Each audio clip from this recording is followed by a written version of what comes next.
Thanks for joining us on Coast to Coast Pest Talk. Really loosen things up. All right. Guys, thanks so much for tuning in to Coast Pest Talk. I'm your host, Gabe with Pest Patrol, joined here by Andy from Primatech Pest Management over in Syracuse, New York. And today we're going to be discussing my very first pest conference in Hood River. We're going to just talking about your first time out there, huh? Yep. Very first time.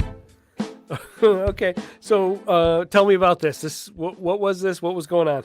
I enjoyed it a lot. There were a lot more. Gosh, I'm getting in so much trouble. Golly. Oh no. Well, okay. So set this up. I like getting Start in trouble. over, Andy. No starting over. There's no mulligans on this one. I've been getting in trouble this week all week, so I think good. it's fine. It's my turn. So where was this? Who put it on? What set it up for me? What's going on? Okay, this was over in Hood River. I think it was put on by the National Pest Management Association, I believe. I think. Okay. And it's like, I think it's called the Pacific Northwest Pest Conference. Okay. Pacific Northwest Pest Conference. And yeah, it's great. I know they do. I think they actually do a conference in Portland, which I had just missed. I didn't even know about it. Go figure. I live in Portland and do pest control. Yeah. But no, it was a fantastic time. I went there with my buddy Austin, who runs a little company here in Portland as well, pest control company. So we went over there, and yeah, it was great. I think my biggest takeaway was that I didn't realize how big the pest control market was. Okay. Like just talking to people, unless they're all completely inflating their numbers, which is possible. Okay. I mean, it was like just the handful of people I talked to, I was well over like $30-40 million in sales. Okay. And I know I didn't even talk to probably a quarter of the people there. So this is the self-reported number. This is yes. From people you're talking to. They say, "Oh, how oh yeah, my company does $10 million. My company does $2 million." That's right. That's right. Yeah. Okay. And yeah, I mean, I was kind of blown away by that. And I know of. I mean, there was a number of the like really big national players that weren't even there. So I'm like, man, this is a good size market. Yeah. So what was the setup of the conference? Like, did you have sessions, training sessions, and then vendor time, or how did it lay out? Yeah. So they did like an orientation on Thursday evening, kind of like check in, get to know each other. That was really fun. Met some great guys, and then Friday was kind of focused. It seemed they weren't explicit about this, but it seemed like the focus was mostly on like an owner operator / owner of a company side. So it was like company culture, risk management, that type of thing. Yeah. And then Saturday they did like more team development oriented. So they had like some CEU credits that they offered on the Saturday session. They dove into like bed bugs and rodents and ants and stuff. So yeah. How many people went to this? How big was this? The Friday one, I want to say there was a couple hundred people, and then the Saturday one there was more because you had a lot of texts coming in. Okay. Wow. So it seemed like a small conference. Yeah. Okay. But I have never been to another pest control conference. So compared to the other conferences you've been to, it seemed small. Yeah, but not like dinky small, where it's like Pokemon card collector. I mean, I'm sure that would be a big conference. I don't know. You want to talk about getting in trouble? Golly. You just offended the Pokemon fans. Don't come after me. It's not like tiny niche, and actually it was really encouraging because I felt like this is a community of people that I could really like plug into deeply and grow for the long term. Yeah. What So, was the attendees you talked to, was it exactly what you'd expected? Was it different than you like expected? the Yeah. other companies, Yeah. I had a conversation with Austin going in, and he probably doesn't listen to this podcast, so we're good. Perfect. And he was If the statistics bear out, then almost then certainly he he's doesn't. I can almost guarantee Oh, I can you. almost guarantee. Yeah. I'll go out on a limb. I'll take the under on that. And we were just talking about like when we were about to head over, like, okay, are these people gonna be like real with us? Are they gonna be like keeping their cards close to their chest? What's this gonna be like? You Yeah. know, Yeah. because we had no idea. And I was pleasantly surprised. I felt like, as a general rule, even local companies and stuff were just very open, very transparent, and very like non-threatened. Just Sure. it was like there's more than enough business for everybody, kind of feel. Right. Right. Wow. Did you meet up with vendors and things and talk about Yeah, a little bit. products and yeah. Yeah, yeah. Yeah, I got to meet a couple people that I had like met on LinkedIn, some people that even locally in my market that were vendors that I'd only communicated via phone and stuff. So that was fun. Yeah. I'm literally brand new in this. So yeah, Yeah. I was like, oh, I have vendors. That's cool. I can talk to you about things. Yeah. So it sounds like when you went in versus when you came out the other end of this thing, you had a different perspective of the industry. Like that's pretty awesome. Like when you come in, you have a certain idea, and then something transformative happens over the process of being there. Yeah. Yeah, certainly. Yeah, I think I was on both spectrums. I think I thought the industry was a lot smaller from a dollars figure, and um, I was also surprised at how small of a group of people from an actual uh, Sure. humans, you know. Sure. But both of those greatly encouraged me. Yeah. Now this drew mostly people in Portland, like companies from around Portland, or Yeah, there was so it's Pacific Northwest. So yeah, it was around Portland. So Washington, Oregon, Idaho, Northern California kind of thing yeah. seemed to be. So like I met a guy, he had just launched a business in up at the very tippy top of Idaho. Um, like brand new, like within like 2 months. Oh wow. It's like, what are you doing? What are you doing here? But Wow. he was awesome and just eager to learn, and like that was a perfect place for him because he got tons of great insight. And then met a guy that's like on the far east side of Oregon, like where I would never, it's Yeah. like Where no desert out no there. one lives. Where no one. No, Yeah. it's literally is like Yeah. No man's land. wasteland. Yeah. Yeah. Yep. Um, and then yeah, just a smattering from that whole region. Wow. Did I just have to ask? Did anyone recognize you beforehand that went, "Oh my gosh, I've seen you on your social media"? Yeah. Oh boy. So you're a Yeah, star that now. was How many autographs did you have to sign? just hundreds.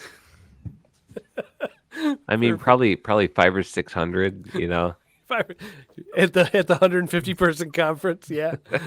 They just kept going around like a carousel, That's keep right. coming back. Give me another one. No, that was actually a little bit off-putting, Oh wow. but definitely a new experience. Yeah. Yeah. It's funny because, and this is nothing against all the vendors because I love vendors, but the people, like, it's the local business owners that are running $10 million companies. Those are the ones that I want to know me, Yeah. right? Sure.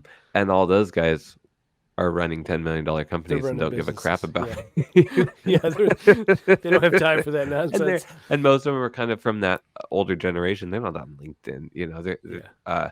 so, and thankfully I was able to, mostly actually because of Pete, because Pete kindly sat next to me for lunch on one of the days, and and kind of brought a crowd of people that he had known and stuff around, and so I got to interact and meet and get the numbers for a bunch of like local guys that were like pretty good sized players in our market. So Yeah. So you got to meet Pete Chopin in person. How yes, how did that go? that was the best part of the conference right there. Okay. I saw that he left with some of your clothes. Yes, Okay. he stole my hat, Oh, nice. broke into my hotel room. He stole it. Oh my Yeah. goodness. No, I finally got him a hat, and it was great. That was really fun. So was this all I think of with the breaking into the hotel room is, was this like The Hangover? Was this pretty much the same kind of, was there a tiger in a bathroom or anything like that crazy that happened? I'm not actually sure because I don't really remember the Yeah. details of the hangover. Okay. But probably What happens in Portland stays in Portland. it was like I don't know where they normally do conferences like of that size, but it was like it was in like a conference hall of a hotel. And it was Sure. nice. It was like a Sure. separate little building, but Yeah. Wow. Nice. Okay, so what was like the best speaker or program you went to? I think my favorite, the most impactful for me was is his name, I keep wanting to call him James White, but maybe is it Chris White? I think He's is Chris White the guitar player? I think it's Jeff White. Jeff White. Is he the bedbug guy? Bedbug Central. Yeah. Yep. Actually, I think he left Bedbug Central now. I'm not sure. Yeah, You'll have to pipe in and let us know where he's at now. Yeah. Yeah, sorry for No, getting your name wrong, Jeff. sorry, Jack White is the guitar player from the White Stripes. Jeff White could is be. We could yes. see if Jeff is part of the White Stripes as well, but Oh yeah, we should ask him. yeah, we should have him on the show and see if he plays guitar. See if he play. Yes, we could have a jam session. His was really helpful Okay.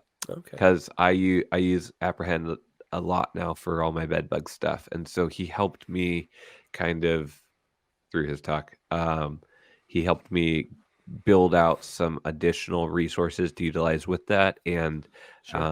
I'm just just like everything. Again, I'm baby in the industry, so Sure. I'm stumbling my way through a lot of that stuff.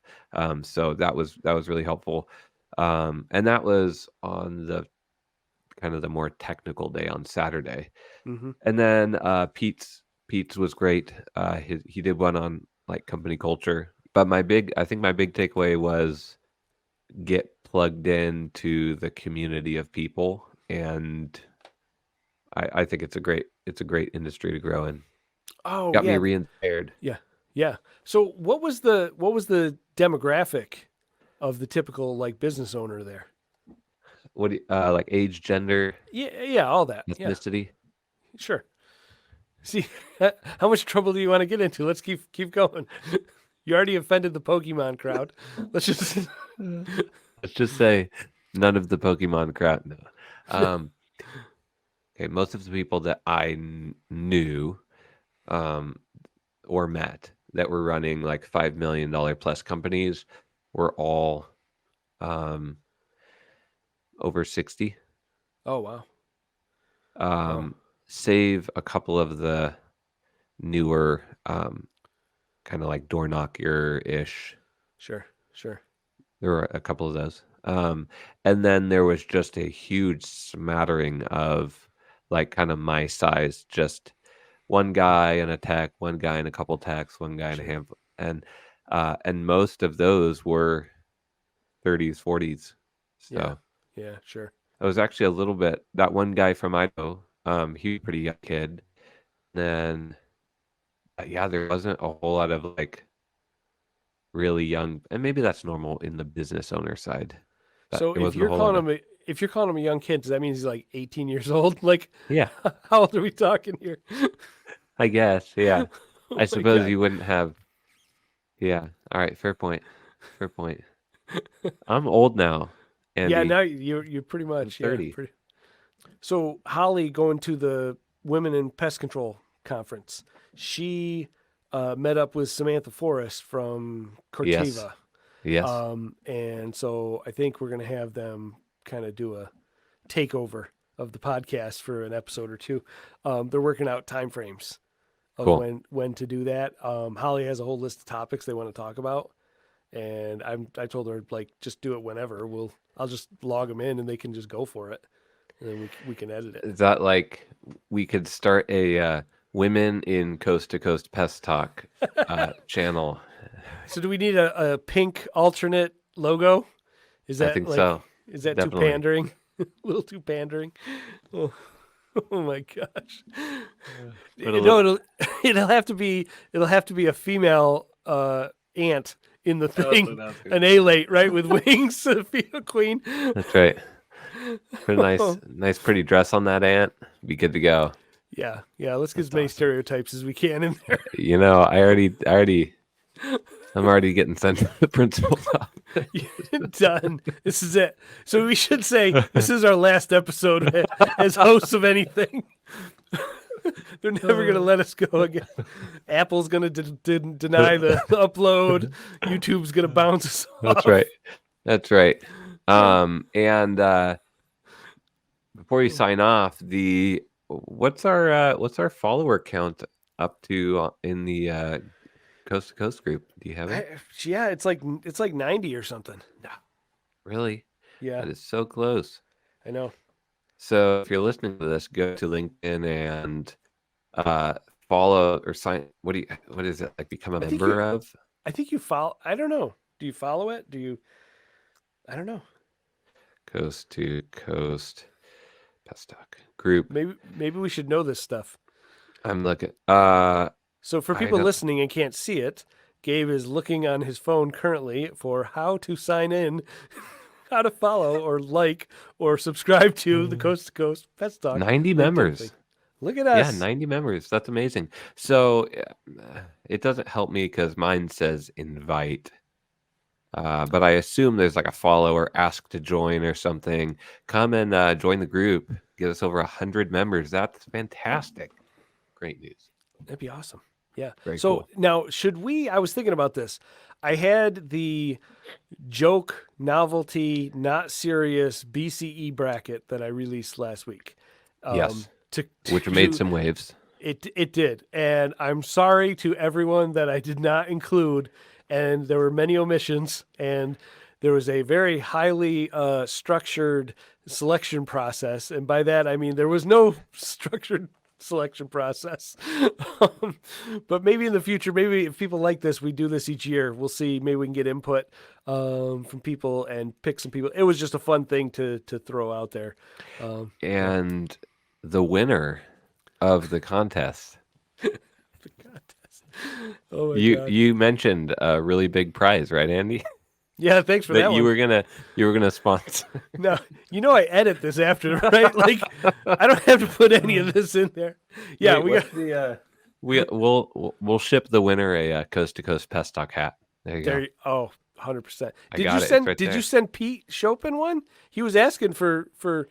I think he's like running out of money and he needs clothes. So he was asking people to send him apparel. So, I mean, maybe we start a fundraiser for Pete, like Clothe Pete. He put his address. You can send apparel from your company. And then, I mean, we don't need Pete walking around without any clothes. Come on. That would not be good. No. That's not going to be good for his consulting firm. I can guarantee you. Hats, sweatshirts. He asked for underwear. Whatever you got, scarves, whatever. He literally did ask for underwear. So yes, he did. I know. You're not putting words in his mouth. No. I just hopefully I've never met Pete. Hopefully he's a good sport about this. Oh, he's awesome. Oh no. I sent him one of the Pest Patrol ones, not the gray Pest Patrol one, but the black Pest Patrol one. Which I think looks nicer anyways. But I did not send him a Coast to Coast one. Maybe if he listens to this, which sometimes he listens to them.